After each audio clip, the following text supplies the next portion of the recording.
В това видео ще ви покажем как да добавите бележка в сграда в системата на Livo. Бележките са удобен начин да запазите важна информация, документи или съобщения, свързани с сградата. Влезте в сградата, в която искате да добавите бележка. Скролнете надолу до секцията бележки. Натиснете бутона Нова бележка. Ще се отвори форма, в която може да въведете текст, съдържанието на бележката, например протокол от общо събрание. Видима в мобилното приложение. Ако отметнете тази опция, бележката ще бъде достъпна за живущите чрез мобилната апликация.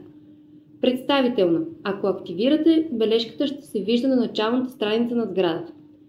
Файлове. Може да прикачите документи, свързани с съдържанието на бележката. След като въведете цялата необходима информация, натиснете Запиши.